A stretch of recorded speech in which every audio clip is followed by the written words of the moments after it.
Hey everybody, it's Jake from Pro in Winchester, Virginia. Sorry about the quarantine beard and hair.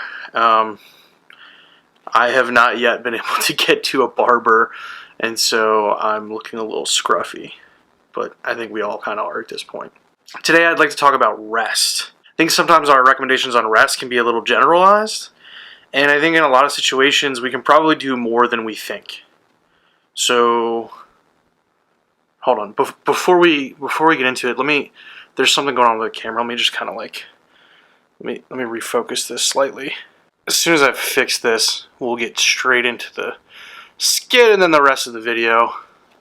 Okay, so my shoulder's been bothering me when I've been playing football, so I don't really know if I should keep playing or not. I was just curious what your thoughts were. Well, I'd say we're probably gonna have to take 2 weeks off. 2 weeks off, 2 weeks off, 2 weeks off, and then you're probably gonna be good. Let's just rest it for 2 weeks. Can you take a break for 2 weeks? Let's take you out for 2 weeks, and then we'll sprinkle you back in. I really do think that in 2 weeks you're probably gonna feel fine. 2 weeks of rest is gonna be exactly what the doctor ordered. You know, I've seen a lot of these. You know what we've done? 2 weeks of rest. Let's just go with 2 weeks of rest. Yeah, let me see that shoulder. 2 weeks of rest would be perfect for this. You know, in my professional opinion, 2 weeks of rest. 2 weeks of rest and you're gonna be golden. Yeah, I'd kind of rest it for 2 weeks. I'm sorry, we're gonna have to take you out. It's gonna be at least 2 weeks. 2 weeks of rest. Have you tried resting it yet? Let's rest it for 2 weeks and then we'll see what happens. Why did I even come to you? I don't even know where to start on this one. Look, rest is completely okay. There's nothing wrong with rest, right? Our body needs rest to recover from a lot of the demands that we put on it. But sometimes when it comes to dealing with acute musculoskeletal injuries, complete rest is not the best idea. This is very much a stereotype, right? Like, you go to most healthcare professionals or you ask anybody and, you know, you can kind of expect that a lot of people will tell you should just take 2 weeks of rest. And the thought behind that in a lot of cases is that we're letting natural healing timeframes work so that your body can recover and heal from what's going on. Now again, rest is very important. And when we're dealing with a lot of acute injuries, our normal healing windows for most things are probably going to be up to 6 to 8 weeks. Like bone healing, for example. You fracture your arm, you're in a cast, usually for 6 to 8 weeks. And by that time, you're okay to start loading it and doing things again. The only thing is that for a lot of other musculoskeletal injuries, especially when we're dealing with athletes, 2 weeks of complete rest just doesn't make sense. We can still do things to keep you active, to keep your cardiovascular capacity up, to keep your strength up. We can do a lot of things and work around what's going on while we respect it and let it heal and do what it needs to do, and then progressively load it and introduce exercises that are going to help you get back to doing what you want. So that's why I kind of think 2 weeks of rest is kind of dumb. I think it's a catch-all recommendation in a lot of situations because it comes from a place of, you know, good intent and do no harm, right? We certainly want all of our patients to get better.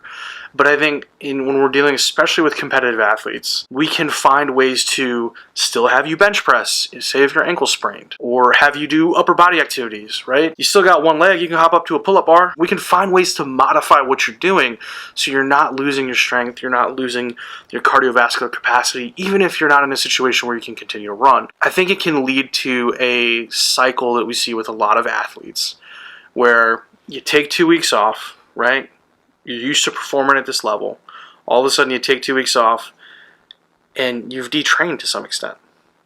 Now, every athlete in the world is going to always think that they are at the same level that they've, used to being. If they're used to playing at a high level, their expectation is going to be that as soon as they take those 2 weeks off, they're going to be good to go, right? Because a lot of times that's what the AT or the doctor or the PT told them, you take 2 weeks off and you're going to be fine. The only thing with that is if we're dealing with complete rest, we've got that drop off in activity, right? We have that detraining effect. And so sometimes you can't just jump right back into it, especially if you're dealing with a chronic injury, because you may re-aggravate. We want to slowly integrate you back into what you're doing so that if there is some sort of hiccup or a slight setback or something, we can deal with it appropriately versus spiking that acute activity level and then potentially putting you right back where you were. Rest is really important. Recovery is really important, especially when you're a competitive athlete. But I think this blanket idea of just take 2 weeks off and you're going to be fine, in a lot of situations, though it is coming from a place of good intention, it has a tendency to set us back back more than it may help us. And so if you are someone that struggles with these chronic things, I would say with most musculoskeletal things, outside of something emergent like a fracture, you can find ways to modify what you're doing. There are so many things that we can do to make sure that you're not losing that competitive advantage. Hopefully this rant made some sense to you guys. I think it's just one of those things that we really need to treat the person that we're working with. And even though we have some of these general recommendations, it's not always the best thing for that person. There's a lot of things that you have to consider. And I think in general, us human beings are probably a little bit more resilient than we give ourselves credit for sometimes.